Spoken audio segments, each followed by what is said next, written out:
भक्तों, सत्य की महिमा, अपना कार्य जब ईमानदारी से करेंगे तभी आप सत्यता पूर्वक कार्य करने वाले कहलाएंगे। और हर कार्य को ईमानदारी से किया जाता है तभी हमें उस कार्य को करने की या जो भी वो कार्य उनको संभालने की शक्ति आती है हमारे अंदर। और जो भी कार्य किए जाते हैं वो किसी की देखरेख में किए जाते, किसी गुरु, किसी विद्वान, बड़े बुजुर्ग, हमसे जो वरिष्ठ, उनकी देखरेख में। हाँ, सबसे पहले आप ये सीख लो, सत्य होता क्या है। अपने कर्मों में कभी लापरवाही नहीं की जाती, अपने कर्मों से कभी कोताही नहीं की जाती। जो भी कर्म है उन्हें समय से पूरी ईमानदारी से किया जाता है, तभी हम कार्य कुशल कहलाते हैं। कर्मों से हमारी पहचान बनती है, कर्म हमारे जीवन को ऊंचा उठा देते हैं। यही सत्य है, यही सत्य है। हालांकि विद्वानों ने ये कहा है, जब आपको सत्य बोलना है, जब आपको सच बोलना है तो फिर कहीं कुछ याद रखने की जरूरत नहीं है नहीं? जब आपको सच बोलना है तो फिर कुछ भी याद रखने की जरूरत नहीं है। अगर आप कुशल या आप दक्ष, हुनरमंद बनना चाहते हैं तो सत्यता पूर्वक अपने कार्य को पूर्ण कीजिए, अपने कार्य को अंजाम दीजिए, है नहीं? देखो, कर्म करने में तो तकलीफें होंगी, कर्म करने में कष्ट भी होगा, लेकिन बाद में तुम्हें बहुत आनंद भी आएगा जब तुम्हारा कार्य पूरा हो चुका होगा।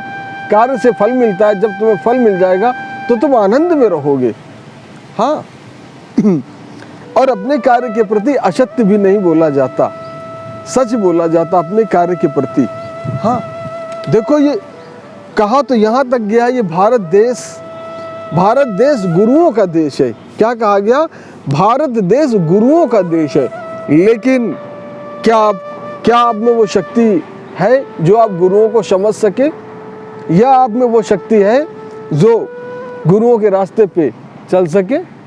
हाँ, नसीहत, जैसे जैसे ज्ञान आ रहा मैं वैसे वैसे व्यक्त कर रहा हूँ। नसीहत वही दे सकता है जो गंभीर होता है, और नसीहत को वही प्राप्त कर सकता है जो लगभग गंभीर होता है। नसीहत वही दे सकता है जो गंभीर होता है, या ये कह लो नसीहत को वो प्राप्त करता है जो लगभग गंभीर होता है। हाँ,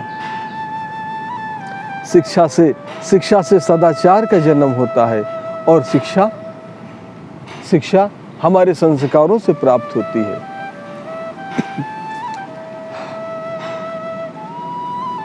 थोड़ा सा एक कवितावली में बात आती है, जहाँ तक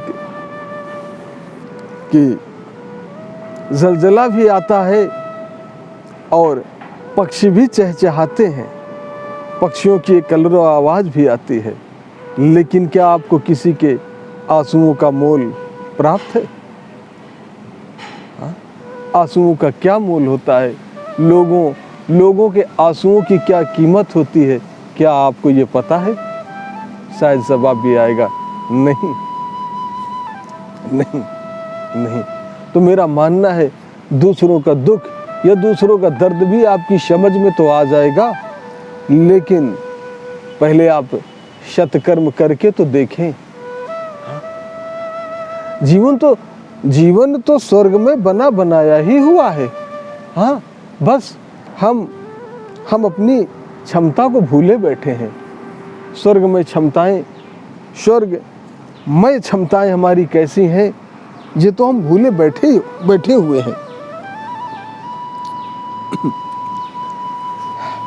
महान व्यक्ति तो तभी बनता है जब दूसरे के दुख दर्द में काम आता है। महान व्यक्ति तब बनता है जब दूसरे के दुखों या तकलीफों में काम आता है। आज का जो आदमी है, या आपके पास समय नहीं है जो दूसरों के दुख दर्द में काम आ सके। ऊंचा कैसे उठोगे? अपने घर परिवार की सेवा करके ऊंचा नहीं उठ सकते हो। समाज सेवी बनो, सच्चे समाज सेवी। आपको किसी से कुछ लेना नहीं। कुदरत ने आपको शरीर, ये तन, ये मन दिया। आप जी भर के तन्मय होके पूरे जी जान से लोगों की सेवा में लग जाइए। हाँ, खुद ब खुद रास्ता बनता चला जाएगा स्वर्ग की तरफ। ओम नमो नारायण, ओम नमो नारायण। मेरे भक्तों, ओम नमो नारायण।